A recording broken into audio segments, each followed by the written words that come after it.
The wind moved through the empty street like a tired animal searching for a place to die.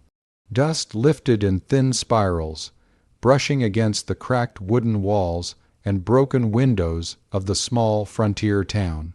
It was late autumn, the kind of cold that crept slowly into bones and refused to leave. Shops were closing early these days, and most men walked with their collars up, heads down, trying to ignore the hunger that seemed to live in the air itself. Near the end of the street, beside a collapsed fence and an abandoned water trough, a girl sat on the ground. She could not have been older than 16. Her dress was torn at the hem, and her shoes were so worn that her toes pressed against the leather like they were trying to escape. She held a small tin cup in her hands, but it was empty. It had been empty for 2 days. Her lips were cracked, her cheeks hollow, and her eyes carried the dull shine of someone who had stopped expecting kindness from the world. People passed her, a few looked, most didn't. One man dropped a copper coin without stopping. It rolled away in the dust before she could reach it, disappearing under a broken wagon wheel. She didn't chase it. She simply sat there, staring at the ground, as if even moving required more strength than she had left. Her name was Eliza, though no one in this town knew that. To them, she was just another hungry stray blown in by bad luck and bad roads. Across the street, inside the largest building in town, a man stood at the window watching her. His name was Victor Hale. He owned half the businesses in the valley, the saloon, the trading post, the grain storage, and even the stable. People called him successful, some called him smart, others called him ruthless, but never to his face. Victor was tall and sharply dressed, his coat clean, his boots polished, his hair combed back with care. He held a glass of whiskey in one hand, slowly swirling it as he watched the girl outside. "She'll be dead by morning," one of his workers muttered behind him. Victor didn't respond. "She's been there 3 days," the worker continued, "hasn't begged, hasn't cried, just sits there like a stone." Victor took a sip of whiskey. "Strange one," the worker added. Victor finally spoke, or strong. The worker shrugged and left. Victor remained at the window. There was something about her stillness that unsettled him. Most hungry people begged. Most desperate people pleaded. They crawled, cried, offered anything for food or shelter. But not her. She simply sat there, quiet and unmoving, like the world had already ended, and she was just waiting for her body to realize it. Victor placed the glass down and put on his coat. Minutes later, he stepped outside. The cold air hit his face, but he barely noticed. His boots echoed on the wooden boards as he crossed the street slowly, stopping a few steps away from her. She didn't look up. He watched her for a moment. Up close, she looked even thinner. Her hands trembled slightly, though she tried to hide it by gripping the empty cup tightly. Victor crouched down. Still, she didn't raise her head. "You hungry?" he asked. Her voice came out dry and weak. "Yes." It was the first word she had spoken to anyone in days. Victor studied her face. "Why haven't you asked for help?" She gave a small, humorless smile. "Because help costs something."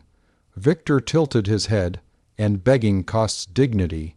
She slowly looked up at him for the first time. Her eyes were not pleading, they were calm. That surprised him.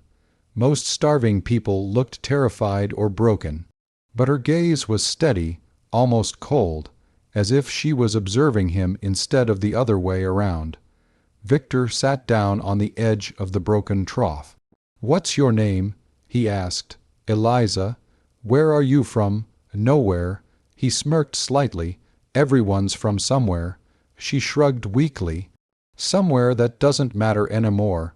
Victor leaned forward, resting his elbows on his knees. "I could give you food." She didn't respond. "I could give you a place to sleep." Still silence. "I could give you work." Her eyes shifted slightly. Not hopeful, just listening, Victor watched her carefully, then spoke softly. "Can I buy you?" The wind seemed to stop for a moment. The words hung in the air like something rotten. Eliza stared at him. For a long time she said nothing. Victor continued, calm and quiet. "You work for me. You eat. You sleep somewhere warm. You stay alive. In return, you do whatever work I assign. Simple." Still silence. Then something unexpected happened. Eliza laughed. It was not a loud laugh. It was weak and cracked, but real. Victor frowned. "What's funny?" She wiped her dry lips with the back of her hand. "You think I'm cheap." Victor's expression hardened slightly. "You're starving." She nodded. "Yes." "Then why laugh?" She looked directly into his eyes. "Because you think you can buy me." Victor leaned closer. "Everyone can be bought." Eliza shook her head slowly. "No." Victor's voice dropped. "You don't have many choices."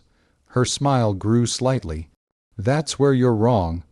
Victor felt something uncomfortable stir in his chest. "And what choices do you have?" he asked.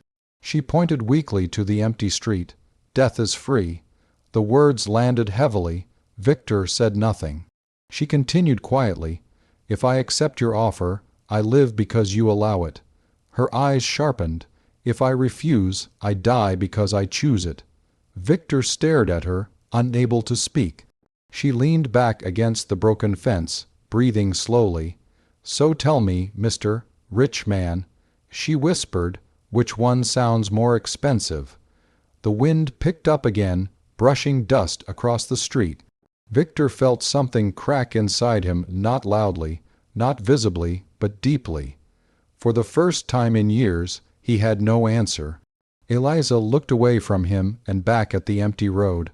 "I won't be bought," she said softly. Victor stood slowly. He had negotiated land deals, business contracts, and trade agreements worth thousands of dollars. He had outsmarted bankers and threatened thieves. He had controlled entire shipments of grain and livestock. But this starving girl sitting in the dirt had just defeated him with a single laugh. He reached into his coat pocket and pulled out a small piece of bread. He placed it beside her on the ground. "No deal," he said quietly. Then he turned and walked away. Eliza did not touch the bread for several minutes. She simply stared at it. Then, slowly, she picked it up and took a small bite. Tears rolled down her face as she chewed. Across the street, Victor stood at his window again, watching her eat. For the first time in his life, the whiskey in his hand tasted bitter. And he didn't understand why.